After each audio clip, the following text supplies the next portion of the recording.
Antes de empezar, vamos a un poco resumir para saber dónde estamos, ¿eh? Recordad que nos habíamos planteado una red, que la red tiene el título del próximo Congreso del 2026, que hablábamos de construcción de la ciudad-comunidad, para hablar de cómo se construye ese nosotros, ¿no? Ese nosotros plural, diverso. Eh, para eso tuvimos varias conferencias, un trabajo que tuvimos donde estaba Xavier Bonal, vino también Óscar Rebollo, Marta Rovira, y después en el mes de julio tuvimos una sesión presencial donde nos acompañaron algunos de los miembros del Comité Científico del Congreso y tuvimos ahí las palabras de Joan Subirats, el exministro de Universidades, estuvo también un diálogo, recordáis aquel diálogo sobre el gris de Eulalia Bosch y de Joan Manuel del Pozo, también del geógrafo que nos hablaba de una ciudad para vivir de Oriol Nelo, y también de los compañeros de Sevilla, de Lugadero, que hablaban de espacios, cómo se transformaban y algunas actuaciones para la transformación del espacio y el empoderamiento público de esos espacios. Con eso terminamos lo que es ese primer eje. El segundo eje lo empezamos hoy. Recordad que el segundo eje, la segunda línea era, vamos a hablar del reto que tenemos ante unas sociedades muy polarizadas. Cada vez más tenemos sociedades que se polarizan en lo social, en lo político, en distintos ámbitos, donde aparecen muchos blancos y negros, pero no aparecen matices, no aparecen donde hay los míos y los tuyos, donde hay los buenos y los malos, donde, bueno, estas cosas que simplifican la realidad de una forma extraordinaria. Para empezar esta parte, tenemos la conferencia que hoy que va a impartir nuestra invitada, que es Miriam Juan Torres. Enseguida os la presento.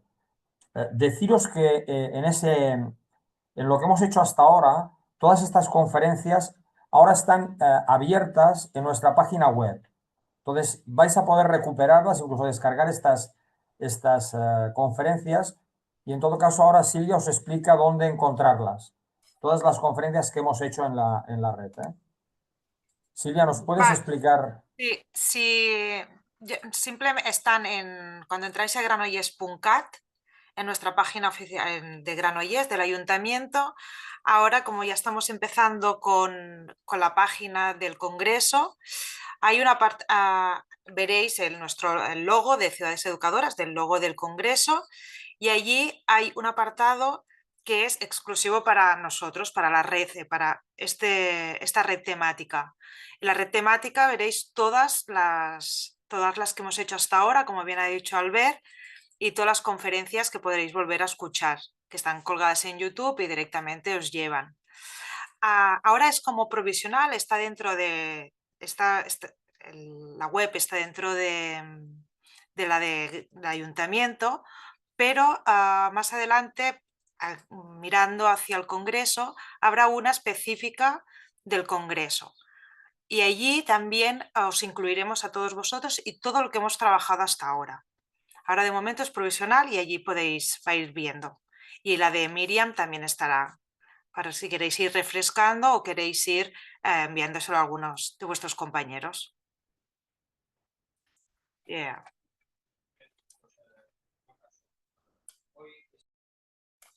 Albert, no se t'escolta. Perdón, digo que hoy pues es el día de abrir paso al segundo eje. Un segundo eje que continuará en la sesión presencial, en la reunión presencial que vamos a tener a finales de enero en Castelldaro, Platja d'Aro y Sagaró, que después vamos a continuar trabajándolo en una reunión virtual que vamos a tener en la primavera del 2025, pero donde ya vamos a iniciar en esa reunión el paso hacia el tercer eje, que sería el de la ciudadanía creativa.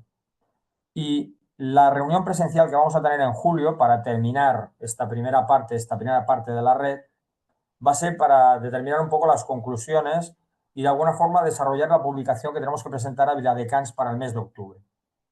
Deciros que cuando propusimos la propuesta que hicimos de trabajo en red, os hablamos de tres metodologías o tres tipos de trabajo que íbamos a hacer. Una eran las aulas entendidas como espacios como el que vamos a tener hoy, de formación donde vienen expertos, expertas que de alguna forma nos transmiten sus conocimientos y nosotros sobre estos conocimientos lo que hacemos es, bueno, también participar, reflexionar, preguntar, repreguntar, bueno, hacer un ejercicio sobre todo de comprensión también y de transmisión y de transferencia de...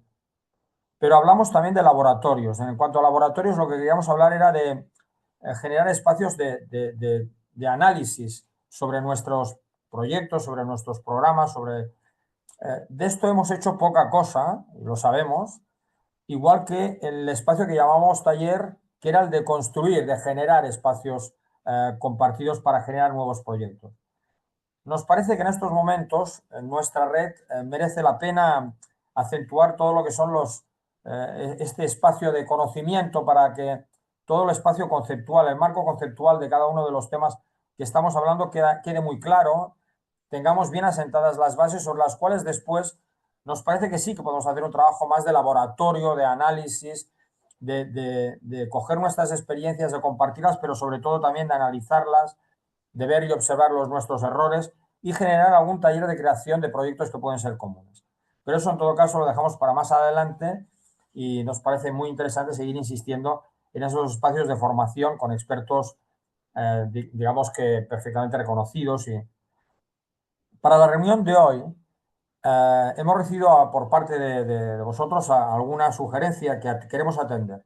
Estamos en el mes de diciembre y en cada una de nuestras ciudades y ayuntamientos parece que el mundo se va a terminar, o sea que es probable que tengamos porque todo nos pide urgencia, prisa y todos tenemos encima de la mesa muchas cosas que hay que, bueno, pues trabajarlas y trabajarlas con rapidez.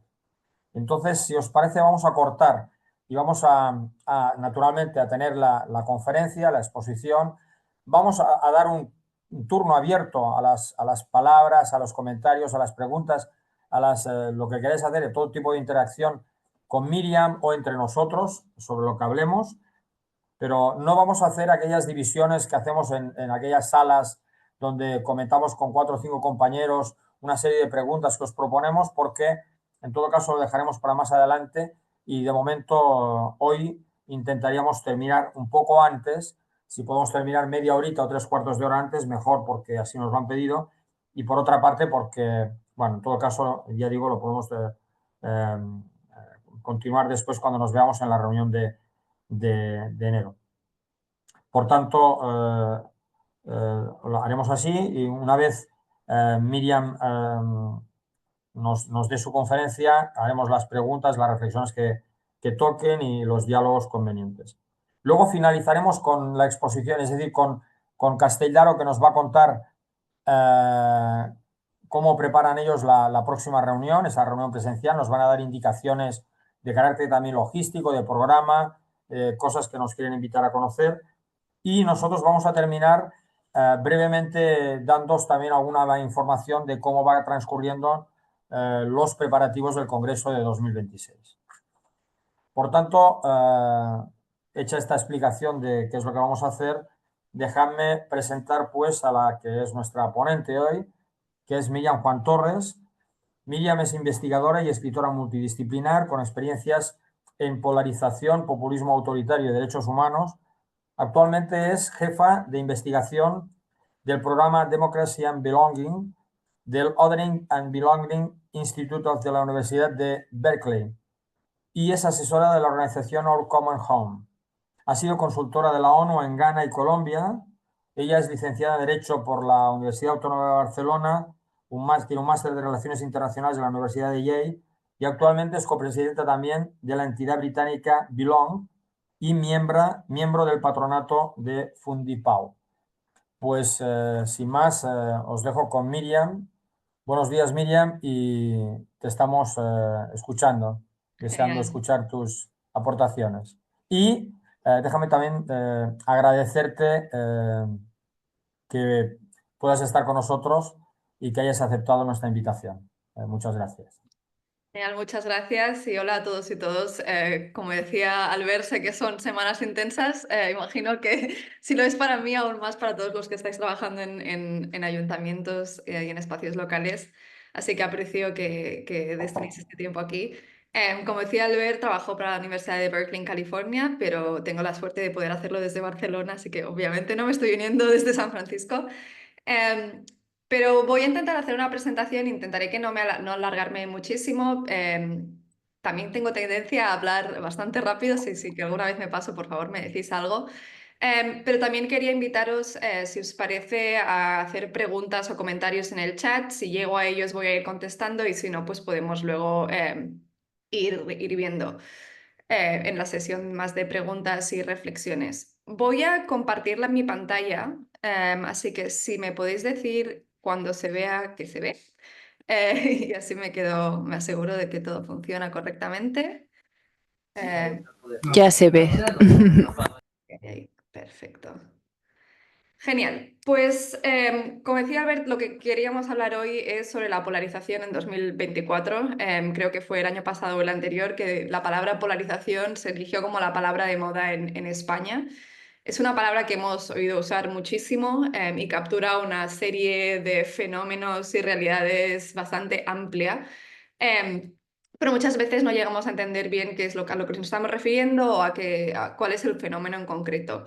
Así que antes de empezar la polarización, también quería preguntaros a vosotros si podéis compartir en el chat qué es lo que entendéis por polarización. Así que os invito, si queréis, un momento a pensar y compartir qué es lo que vosotros entendéis por la polarización. Radicalización, división de ideas a partir de ideas contrapuestas, polos enfrentados, proceso de radicalización y fragmentación, extremos, dificultades de diálogo, conflicto, enfrentamiento, divergencias, diferencias. O sea, van saliendo muchas palabras, algunas son un poco distintas, pero en general hay bastante paralelo entre lo que estáis comentando. Es cierto que la polarización tiene aspectos de todas estas cosas, pero también, como decía, es algo que por un lado es muy evocativo a nivel de colectivo imaginario, incluso la palabra polarización, ¿no? Y nos imaginamos dos polos. Obviamente también por la tensión que hay en el ambiente y en el discurso público, pues también tendemos a asociarlo a radicalización o intolerancia o conflicto. Pero también es cierto que es a veces como difícil de describir qué es realmente la polarización. La otra pregunta que tenía es, para vosotros, es si creéis que la polarización siempre es buena o mala. Tendría curiosidad por saber si tenéis alguna opinión en ese sentido. ¿Es la polarización siempre mala? ¿Puede ser buena?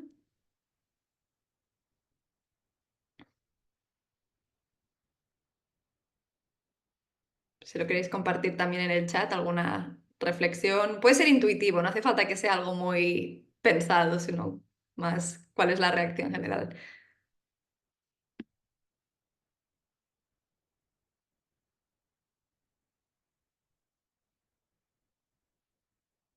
Depende de la intensidad, un poco de polarización no viene mal, no tiene por qué ser mala, pero en la actualidad compleja, implica conflicto, eso seguro.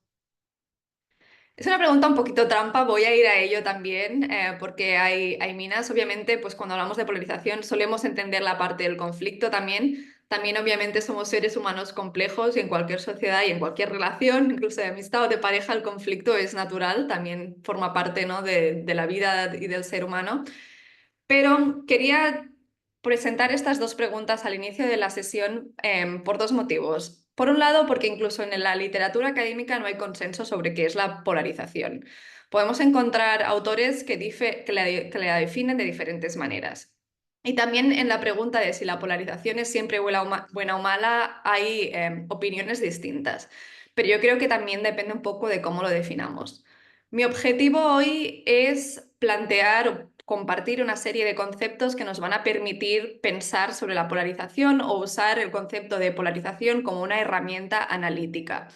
Una herramienta analítica que nos sirve para definir un fenómeno, entenderlo, pero también a lo mejor pensar cómo usarlo y también cuáles son las respuestas que les podemos dar a este fenómeno. En general, yo creo que cuando pensamos en polarización, nos viene una imagen así a la cabeza.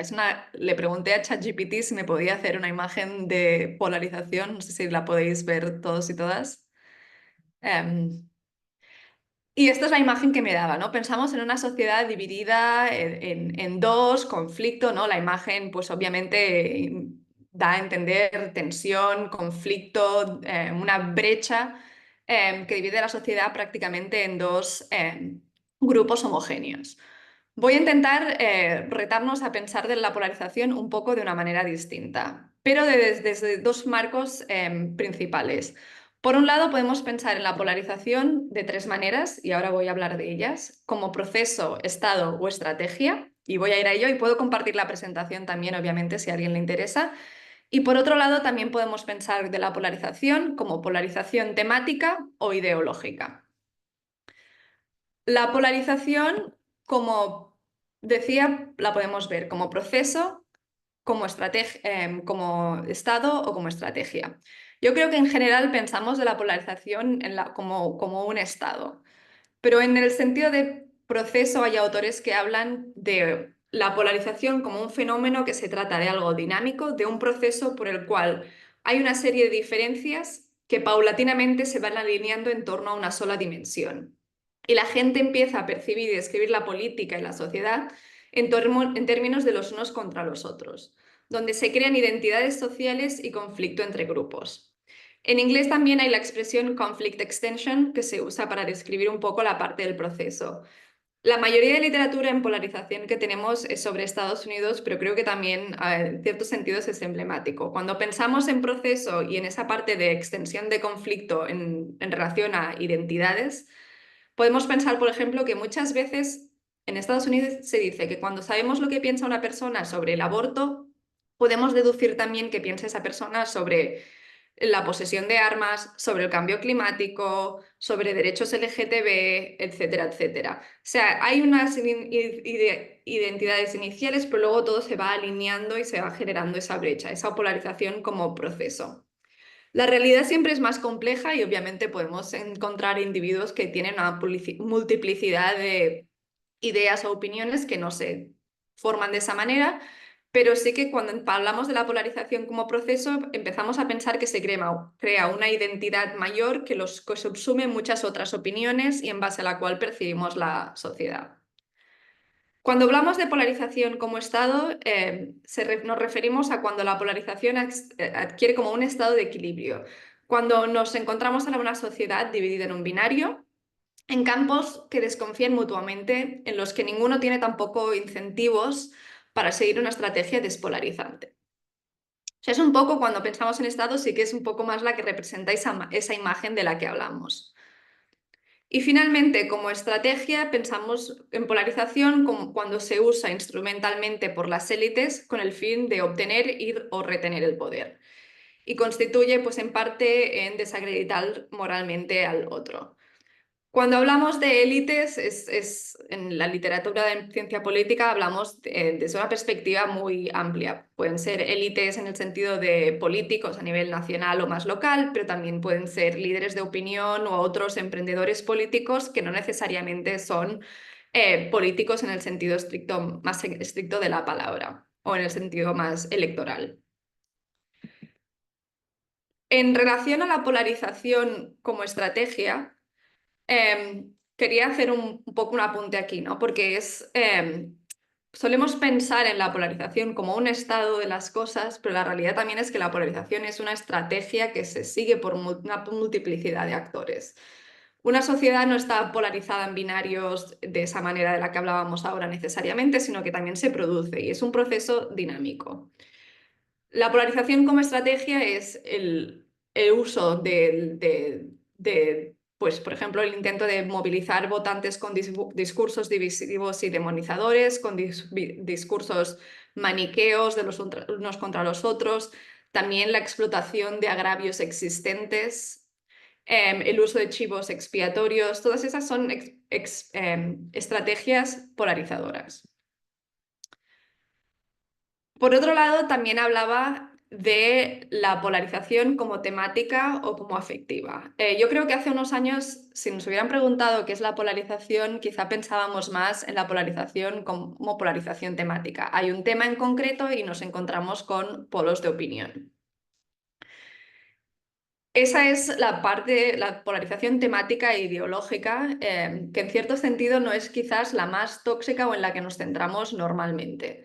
La polarización de la que hablamos más, que es más perniciosa, que conlleva más riesgos, es la polarización afectiva.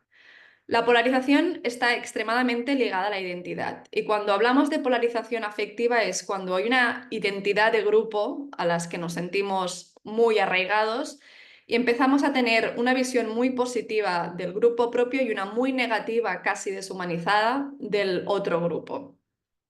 Y además esas identidades grupales constituyen como una lente a través de lo que filtramos todos. Constituyen atajos mentales y muchas veces lo que ocurre es que al final es más importante el mensajero que el mensaje.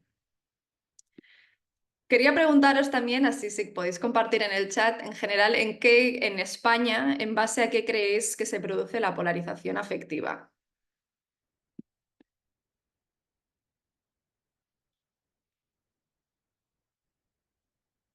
No sé si tenéis alguna idea y lo podéis compartir aquí.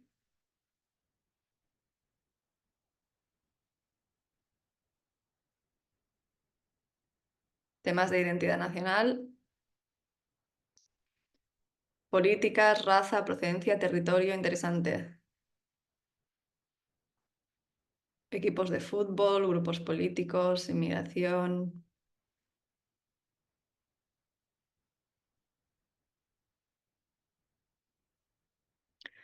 Son muy interesantes los comentarios por varios motivos. Porque reflejan una visión de la polarización como algo más temático. Así que voy a entrar un poco en ello, aunque quizás no tenía la perspectiva de... Bueno, al principio no tenía la intención de hacerlo, pero me parece muy interesante lo que estáis comentando. Para hablar otra vez de la polarización en el contexto norteamericano, y voy a hacer unos apuntes aquí. Porque también muchas veces cuando hablamos de polarización nos basamos en estudios de opinión que hablan sobre este tema, nos basamos en encuestas. La mayoría de encuestas cuando hablan de polarización hacen medidas sobre identidad política.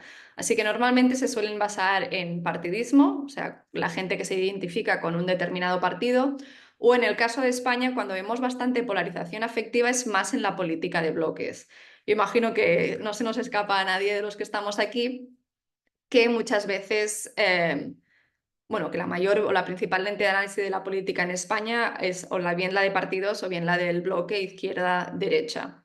Entonces, normalmente cuando medimos polarización afectiva, medimos el arraigo o la importancia de esa identidad de ser de una persona que se identifica como de derechas o como de izquierdas, y luego cómo ve esa persona pues, a una persona de la identidad que se supone como opuesta.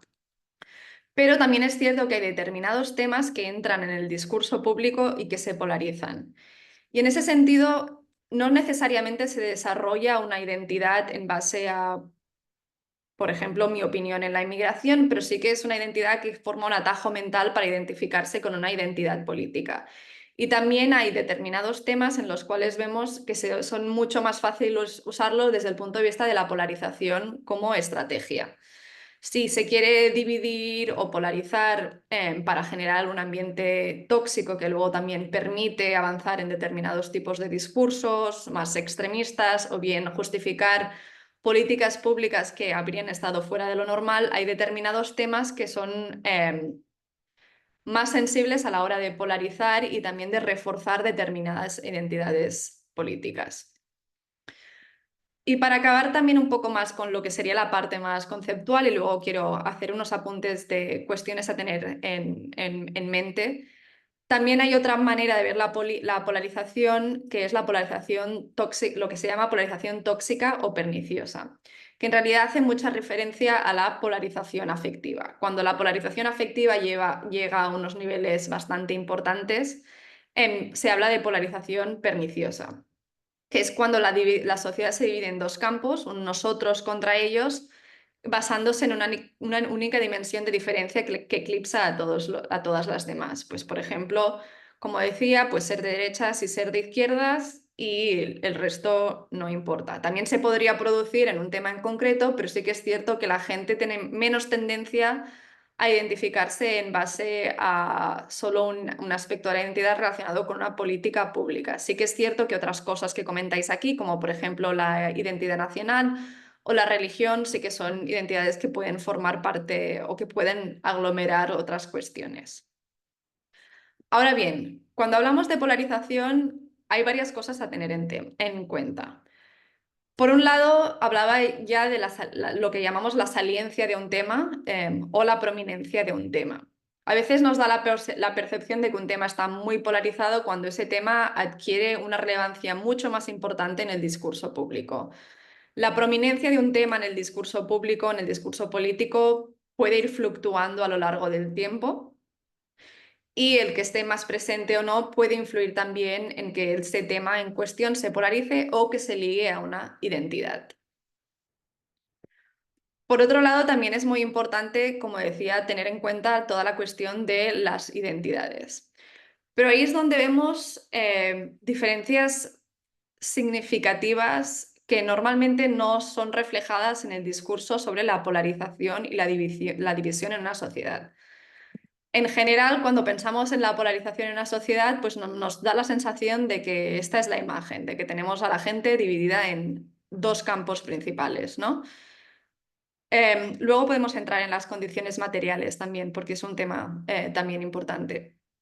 Vemos a la sociedad como dividida en dos. Hace unos años hicimos un estudio con mi antigua organización, con la que estaba antes, que se especializa en polarización, sobre la polarización, en este caso en Estados Unidos también. Y podemos hablar más de España luego también, porque también hemos hecho estudios. Pero una de las cosas que vimos es que en realidad nuestra percepción de lo muy polarizada que está la sociedad viene muy influida por aquellas personas que son políticamente más activas y para las cuales la identidad política es mucho más prominente. En realidad la sociedad es un poco distinta. Hay personas que son muy políticamente activas, que piensan mucho en la política o que se identifican mucho con partidos o con una determinada ideología. Es cierto que entre este grupo de personas suele haber más polarización porque esa identidad es mucho más prominente. Pero gran parte de la sociedad, y no he incluido números aquí porque va variando a lo largo del tiempo, pero también en cada sociedad, gran parte de la sociedad son medianamente activos o no se identifican muchísimo con un partido o se identifican un poco pero no forma parte de su identidad. Y en ese grupo ya hay mucha menos polarización en ese sentido, y especialmente es el caso cuando estamos pensando de personas que tienen una participación en la política, ya sea a nivel de votar o de consumir contenidos políticos, o bien en el sentido del rol que juega pensar sobre política en sus vidas, que es muy distinto. Y entre esas personas la polarización suele ser bastante más baja. Pero normalmente nuestra idea sobre cómo polarizada está la sociedad la tomamos de aquellas personas que son más activas, que tienen una identidad política muchísimo más prominente y que suelen también pues, participar mucho más del diálogo en redes sociales o en otros foros en particular. Y como decía, también es importante tener en cuenta de que las identidades fluctúan en el tiempo. Y finalmente, yo creo que también es importante a la hora de pensar en la polarización que muchas veces hablamos de polarización o bien por un instinto lo que percibimos en nuestro entorno, y yo creo que hay mucho a decir en ese sentido, pero también en base a las narrativas que desarrollamos sobre la sociedad, sobre lo que vemos y también sobre los resultados en encuestas. Y las encuestas creo que son una herramienta extremadamente importante, pero que también conllevan muchos riesgos. Podemos sobrerepresentar la polarización, depende de cómo se gestionen las preguntas. También es cierto que hay bastante mala praxis periodística a la hora de reportar los resultados de encuestas y de generar titulares y narrativas en base a lo que vemos en las encuestas. Y también que las encuestas no solo toman una imagen de la opinión pública, sino que muchas veces también le dan forma, porque obviamente los resultados de encuestas y de investigaciones se utilizan luego para generar titulares o para hacer incidencia política o también por los líderes políticos en sí para justificar determinados discursos. Y en el caso de la polarización también hay un riesgo de profecía autocumplida. Como más se insiste en que hay una polarización, también es cierto que más percepción de polarización hay.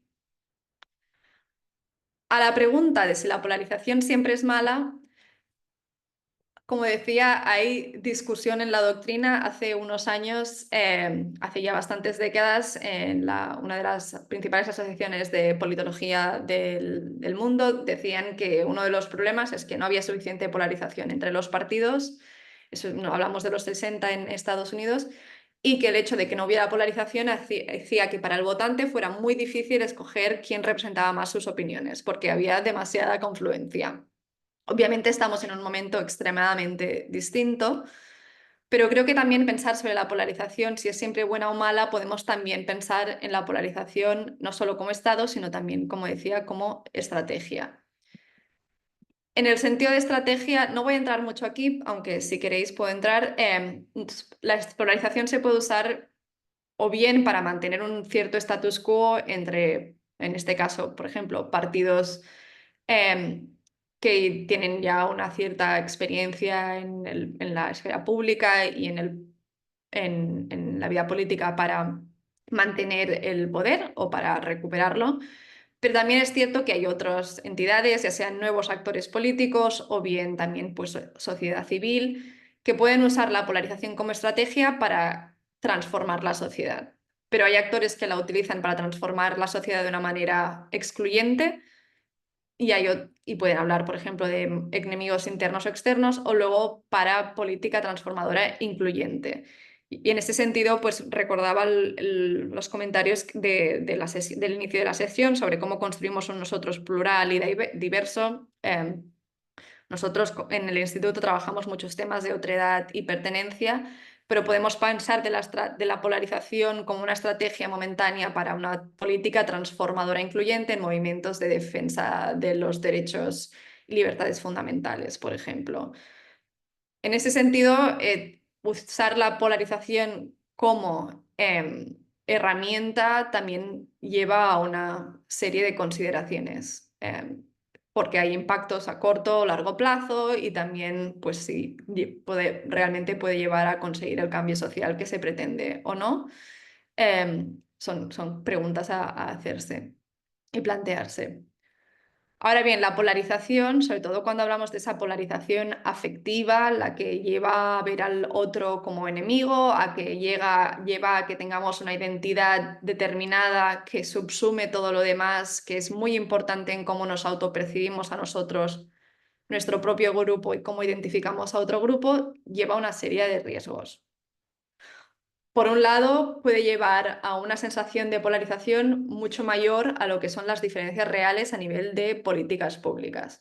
Entonces nos encontramos en una situación donde puede haber muchos más apoyos generales a determinadas políticas públicas, pero la parte que es la política y no la política pública dificulta el que se pueda llegar a pactos en ese sentido.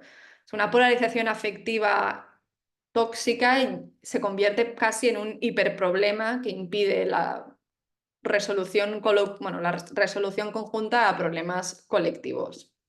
Y además hace que ahonda en la percepción de déficit democrático.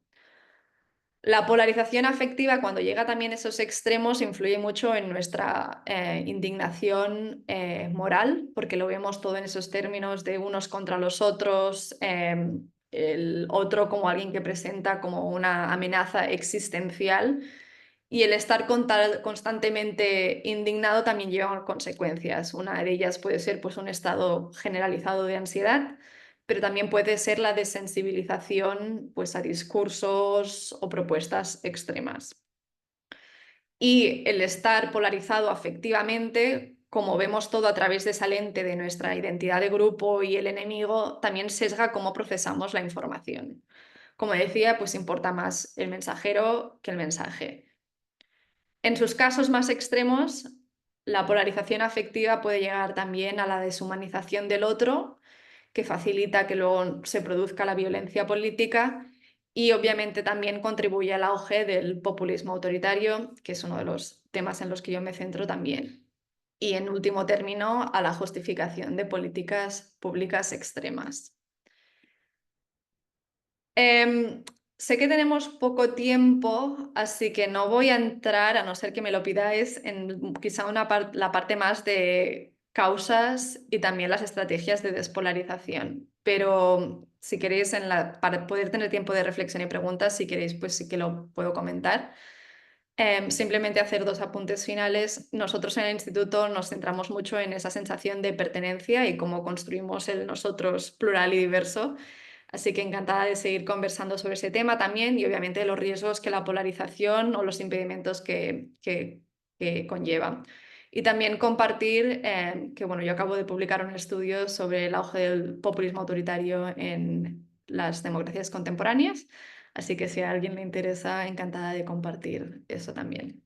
Así que muchas gracias y bueno, tengo muchas ganas de escuchar reflexiones y preguntas, no solo preguntas, pero me encantaría también saber qué reflexiones hacéis al respecto. Muchas gracias.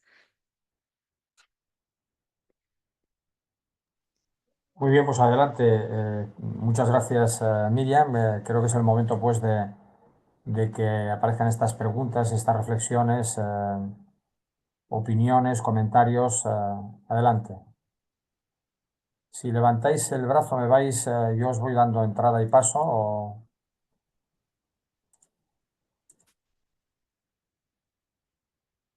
Veo un brazo levantado. Pues adelante, yo no lo veo.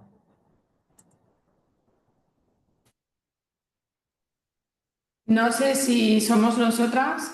Muy A mí bien. sí, Adelante.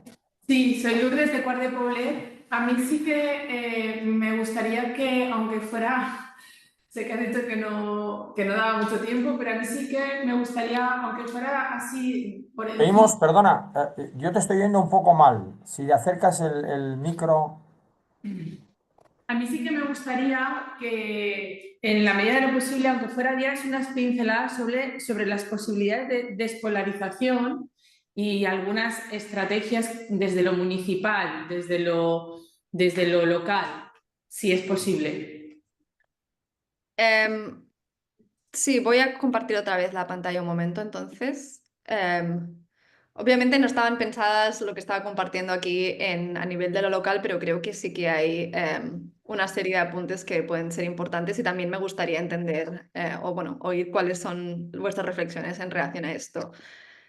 Por hacer el apunte, hablamos a nivel de causas, podemos entender que hay causas estructurales, institucionales y psicológicas a nivel de por qué se produce la polarización. O sea, alguien comentaba el tema de condiciones materiales, entendemos que la desigualdad, la velocidad del cambio, por ejemplo, a nivel cognitivo es muy difícil lidiar con cambios y ha habido muchísimos, obviamente, en los últimos 15, 20 años, tanto a nivel tecnológico, demográfico, pero también podemos pensar en la pandemia. El diseño del sistema electoral y el sistema de incentivos políticos también tiene una serie de consecuencias a nivel de cómo se contribuye o no a la polarización y los medios y redes sociales. Y luego también a nivel psicológico podemos pensar en la necesidad de pertenencia, que puede llevar a que generemos una pertenencia a un grupo de una manera que señala o construye identidad en base a la oposición a otro, o podemos generar pertenencia sin esa parte de otredad. La tendencia humana al grupismo y también la sensación de amenaza puede llevar a que nos polaricemos más o no. Aunque también es cierto que a nivel psicológico también sabemos que los humanos tenemos una tendencia brutal a la cooperación, sin la que nos explica dónde nos encontramos como sociedades y los avances que ha habido a lo largo de los miles de años que llevamos en la Tierra. Entonces, eso también tiene consecuencias en cómo pensamos en las estrategias para despolarizar. Hay una serie de diseño de políticas institucionales o cómo se conllevan la resolución, ya sea de políticas de retos públicos en las instituciones. Sabemos que cuando se generan comités selectos o mixtos, por ejemplo, en las instituciones que conllevan participación de políticos de diferentes partidos en espacios que son facilitados de una manera en particular, donde no es necesariamente de cara al público y donde hay un reto conjunto, pues suele haber menos polarización. También hay estrategias de tender puentes, que suena un poco quizás vago o etéreo, pero que hay mucha literatura y práctica también de cómo se hace lo que llamamos el bridging, que en el instituto también trabajamos mucho, de cómo se generan espacios de tender puentes y de despolarizar. También podemos hablar más de estrategias de lo que se llama deep listening en cómo tratamos bueno, esto sí que es más especialmente en espacios locales, porque suele también ser en persona. Y luego también hay muchas cuestiones relacionadas con los ecosistemas informativos. Otro tipo de intervenciones, una de las consecuencias de la polarización afectiva es que se crea lo que llamamos la brecha de percepción, en el sentido de que vemos que las personas que están muy afectivamente polarizadas acaban teniendo una visión muy sesgada de lo que es el otro y de lo que el otro apoya. Para llevarlo al caso otra vez de Estados Unidos, por ejemplo, pues un demócrata que está muy afectivamente polarizado tiene una imagen de un republicano muy estereotipada, muy caricaturizada y que piensa que es muy extremo en todos sus apoyos a determinadas políticas públicas. Cuando vemos que luego la realidad de lo que opina esa persona pues es quizá más matizado o moderado. Entonces también se pueden hacer una serie de intervenciones para reducir esa brecha de percepción, para humanizar al otro, para descaricaturizar y también quizás para reducir cómo se ve de diferente al otro. También es cierto que hay muchísima mala praxis a nivel de intervenciones para despolarizar, porque a veces se dice vamos a hacer un ejercicio de despolarización y vamos a traer a gente que se identifica con derechas y con izquierdas a hablar. Y cuando se hace ese tipo de ejercicio, a veces lo que está reforzando simplemente es la identidad de derecha, de izquierda y la de diferencia. En cambio, sabemos que ejercicios que que juntan a una serie de personas diversas para hacer una actividad conjunta o crear soluciones conjuntas, algo que no tiene que ver necesariamente con esa diversidad, tiene muchísimo más potencial. Y después también toda la parte de construcción de identidades, que también yo creo que hay bastante potencial ahí porque la identidad local suele ser una identidad que está mucho menos polarizada o que tiene menos carga narrativa hoy en día. Pero son algunos de los apuntes. Me encantaría saber también si vosotros veis alguna aplicación, si se ocurren algunas ideas en base a lo que hemos estado hablando.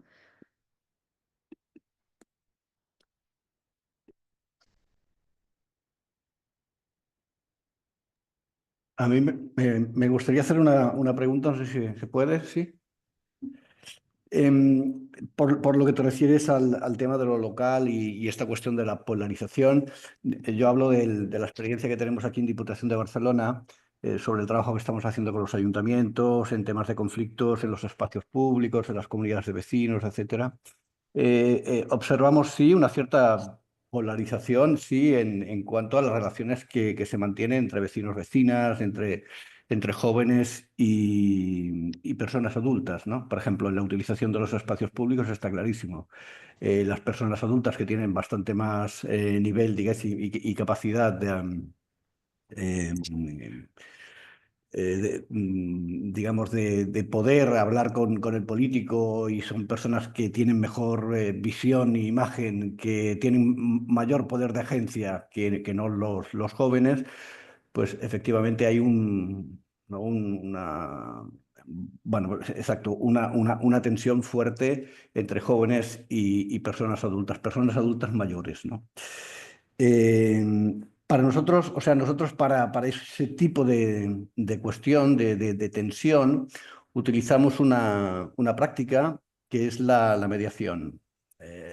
No sé hasta qué punto, ¿cómo verías tú esta cuestión de la mediación como una práctica que puede trabajar para abordar, ¿no? Estos problemas de tensión, de polarización entre personas adultas mayores y jóvenes, no sé, es una pregunta por un lado. Y por otra, ¿cómo consideras que la educación puede colaborar, puede influir para que no se den situaciones de polarización o para que no vivamos, o para este incremento que hay de la polarización en nuestra sociedad?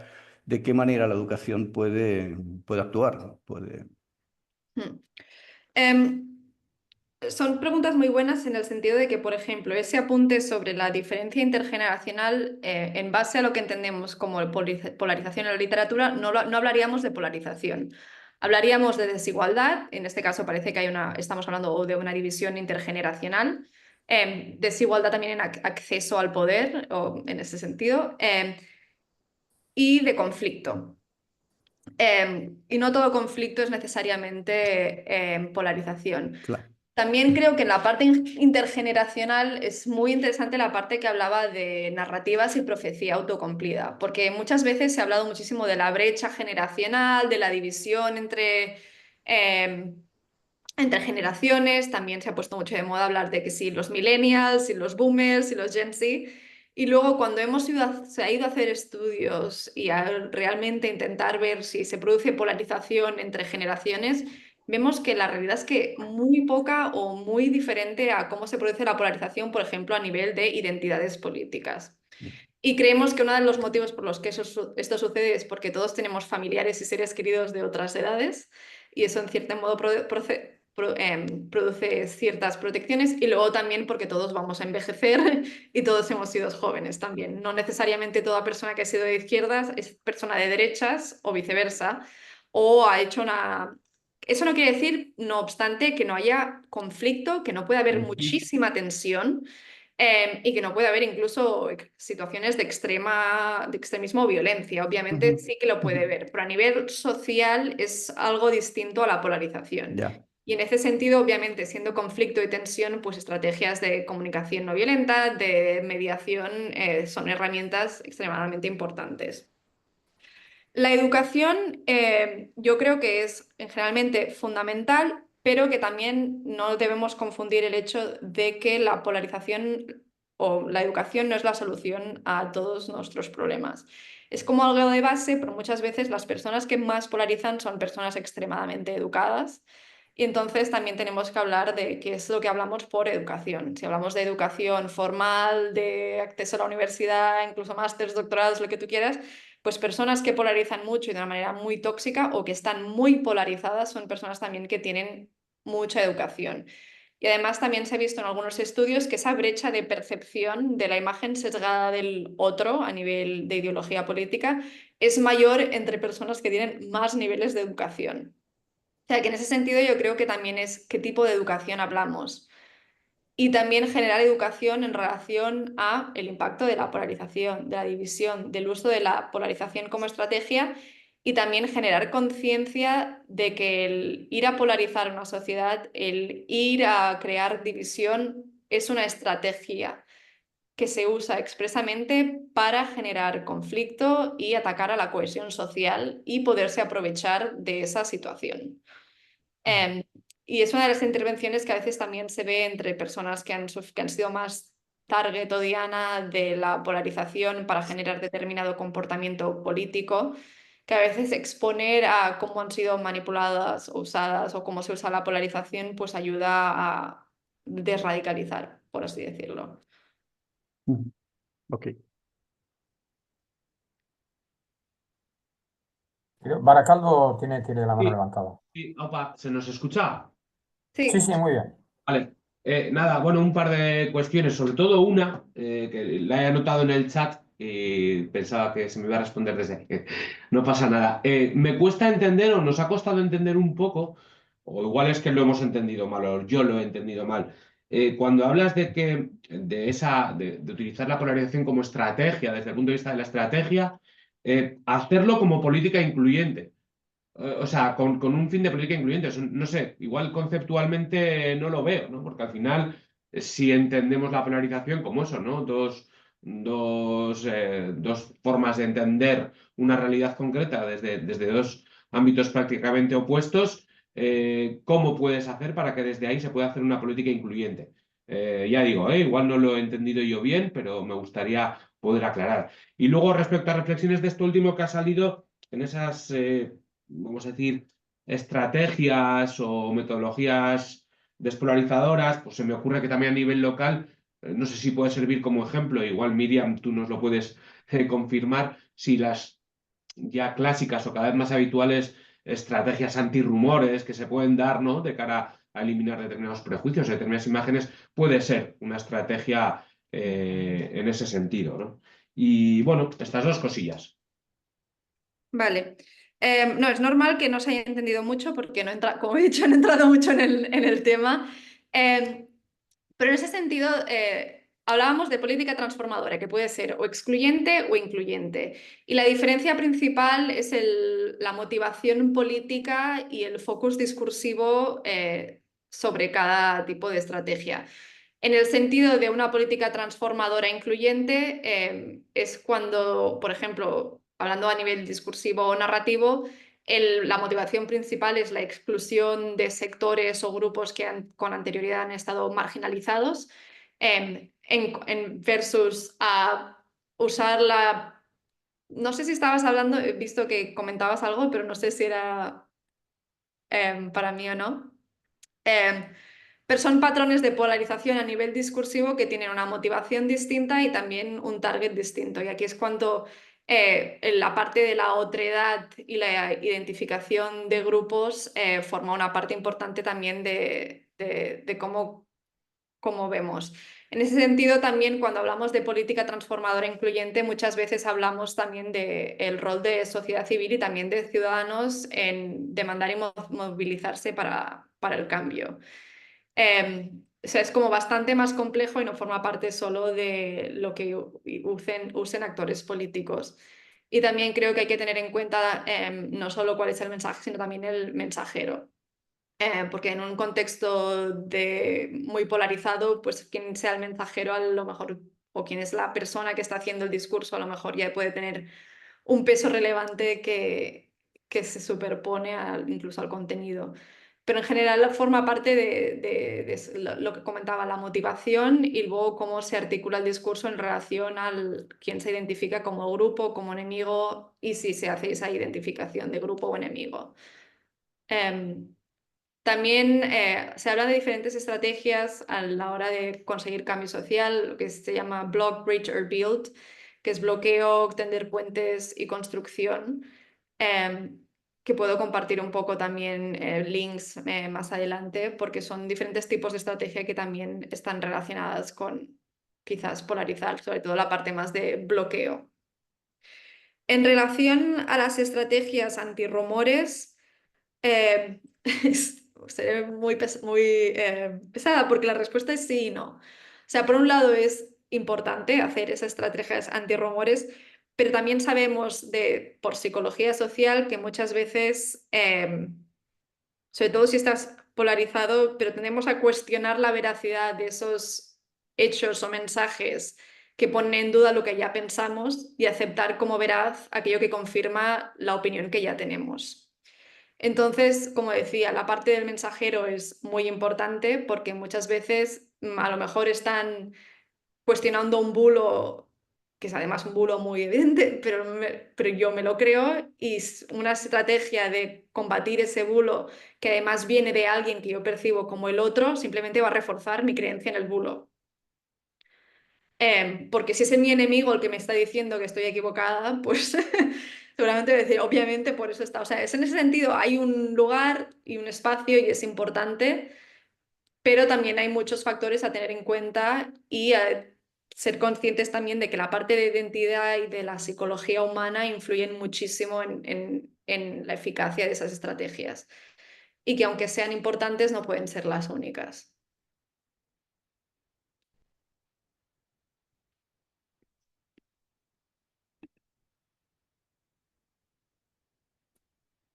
Muy bien. ¿Hay más comentarios, opiniones, reflexiones? Pues en este caso, Miriam, agradecerte una vez más tu intervención, tus palabras y, y nada, seguiremos en contacto y ya te mandaremos las conclusiones de nuestro trabajo para que también lo puedas compartir con tu instituto y seguiremos en contacto. Genial, muchísimas gracias, un placer y bueno, aquí a vuestra disposición para cualquier cosa que pueda ser útil. Muchas gracias. Gracias. Pues Sí. hasta luego. Los demás continuamos, terminamos enseguida, finalizamos con las indicaciones que nos van a dar los compañeros de Veo a Lali. Nuestras compañeras de Castelldaro, Platja y Sagaró nos van a explicar un poco qué es lo que nos han preparado y nos están preparando para que a finales del mes de enero nos podamos encontrar ya presencialmente.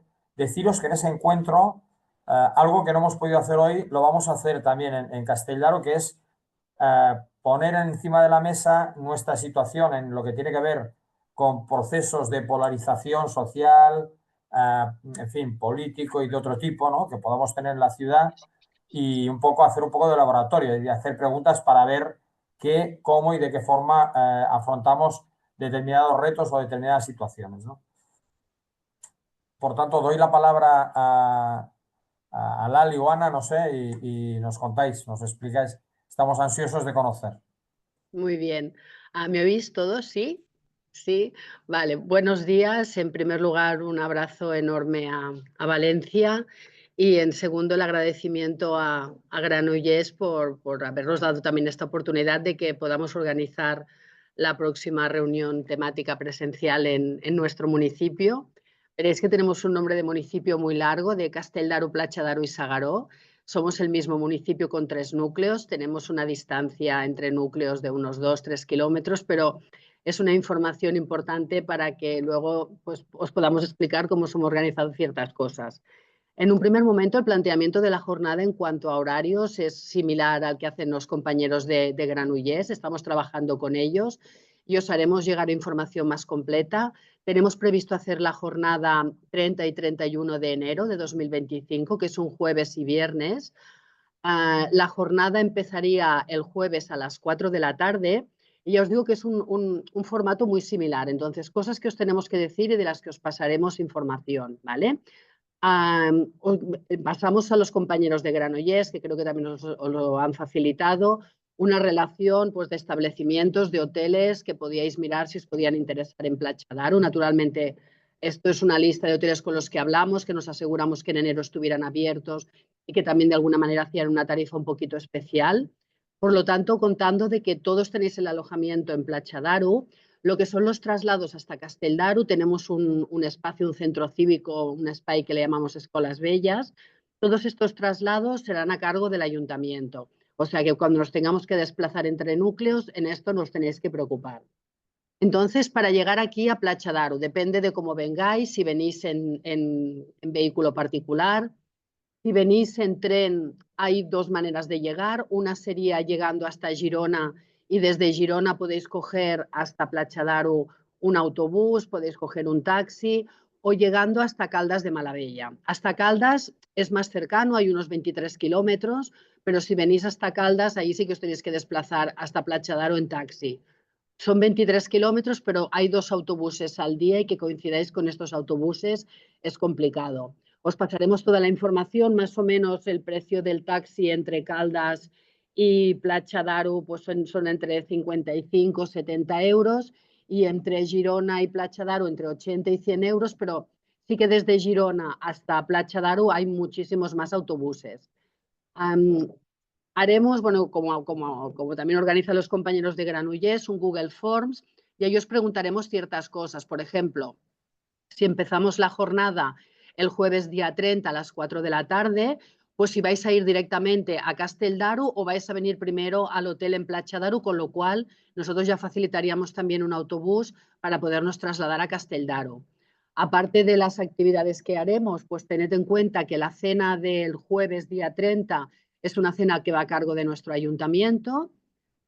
Y al igual que el break que haremos el jueves por la tarde y el desayuno que también haremos en el espacio Escolas Bellas el día 31 y la jornada finalizará a las 2 de la tarde. A partir de aquí pues ya la comida es a cargo de cada una de las personas que vengáis dependiendo de cuándo tenéis el traslado o el avión o en el tren, pero que si también os preguntaremos si contáis comer aquí y si hemos de hacer un grupo, pues entonces también lo organizaríamos.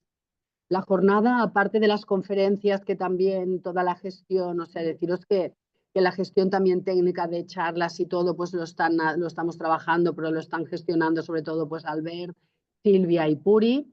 Nosotros también hemos hecho la propuesta de enseñaros un poco este modelo de trabajo que tenemos en nuestro municipio, que es un trabajo en xarxa, ¿no? Un trabajo en red, que nos movemos a través de un logo que se llama Valor Humà. Es una manera de trabajo desde la administración pública en la que colocamos como eje al ciudadano a través de una mirada global vista por diferentes profesionales que venimos desde diferentes ámbitos.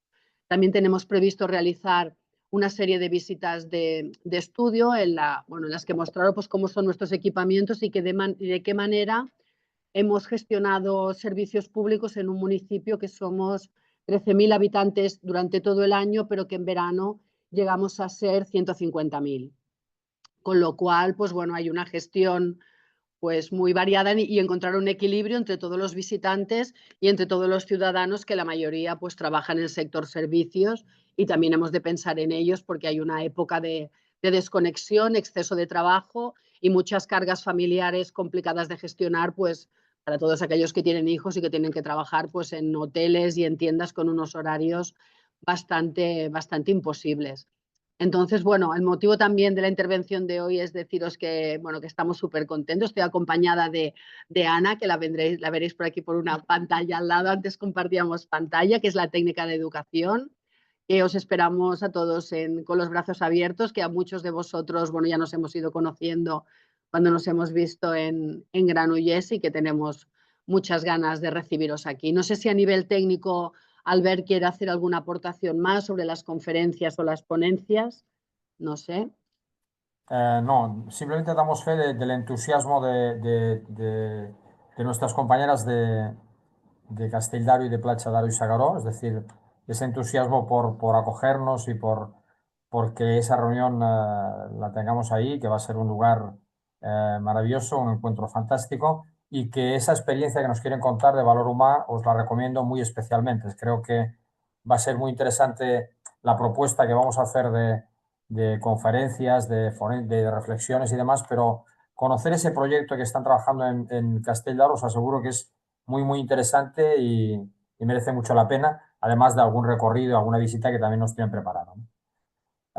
Nosotros, en cuanto a la programación, os la vamos a mandar enseguida, pero deciros que el día 30 por la tarde tenemos ya al profesor Burgallá con su agenda, que ya nos ha confirmado que va a asistir.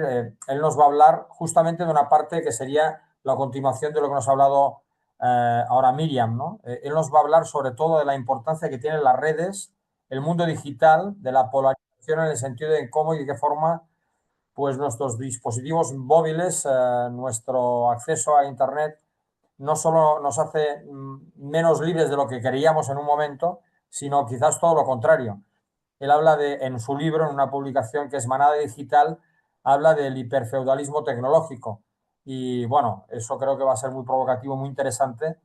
Eso va a ser el jueves día 30, y el día 31 tenemos al profesor de la Universidad de Girona, Quim Brugué, para hablar de aquí un poco más desde lo que son las organizaciones políticas y por tanto también los servicios públicos, qué situaciones vivimos en cuanto a esas tensiones, de qué forma se producen.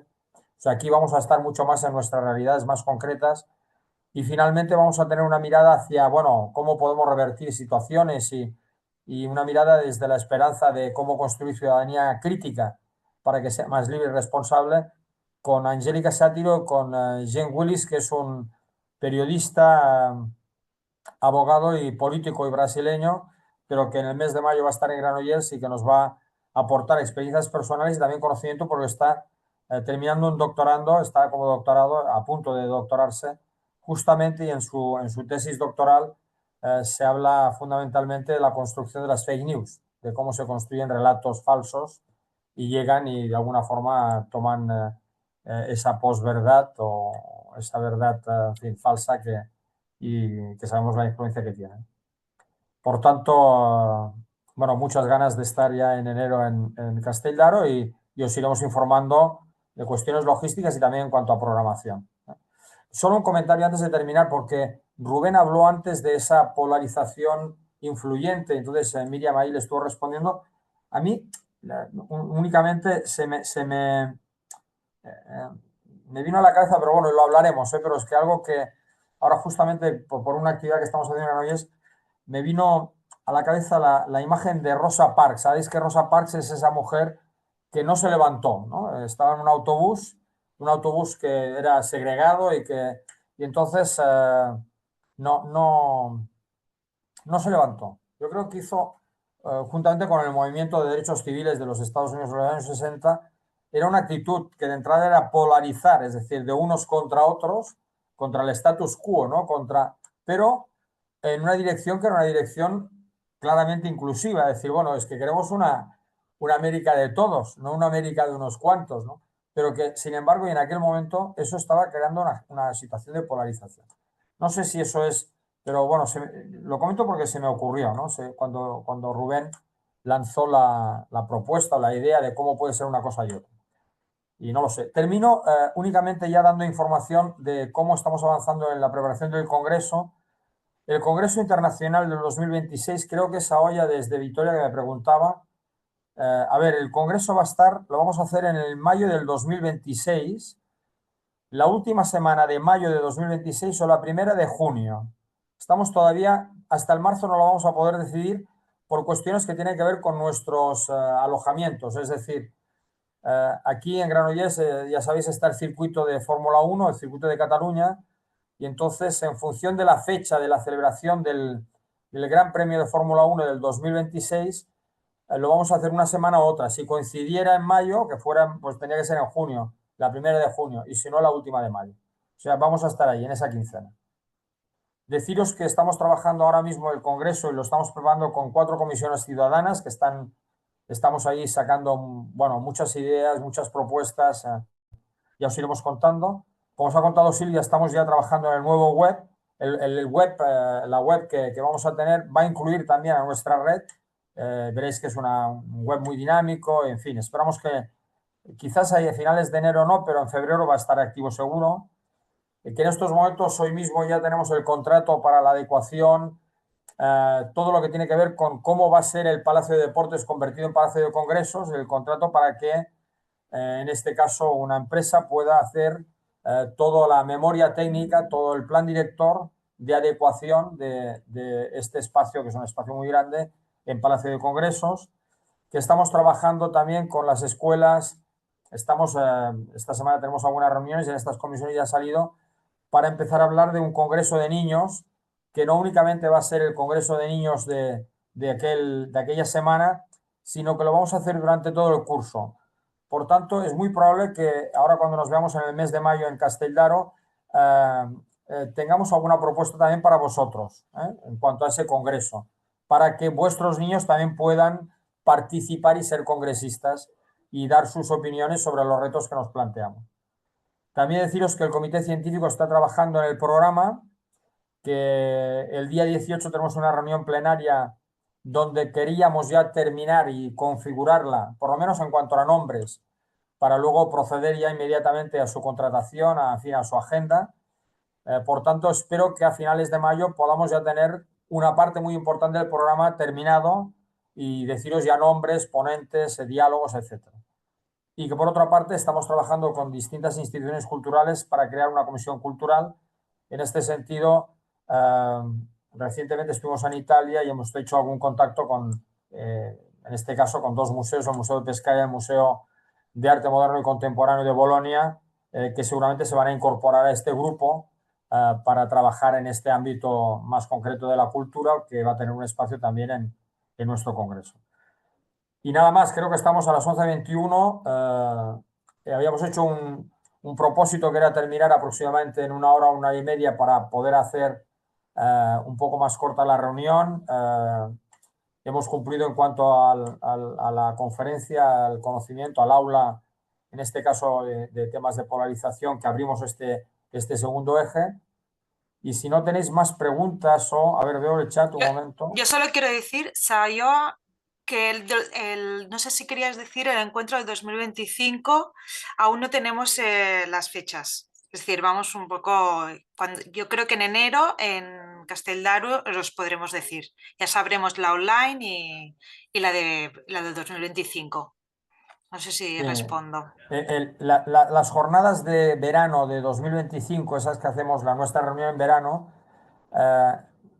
estamos intentando invitar también esta vez a instituciones culturales del extranjero, de otros países. Entonces ahí andamos también con fechas y con intentar, bueno, que eso sea posible. Compañeros y compañeras, ¿alguna pregunta más? ¿Alguna opinión? ¿Alguna reflexión? Alberto, una Pues pregunta.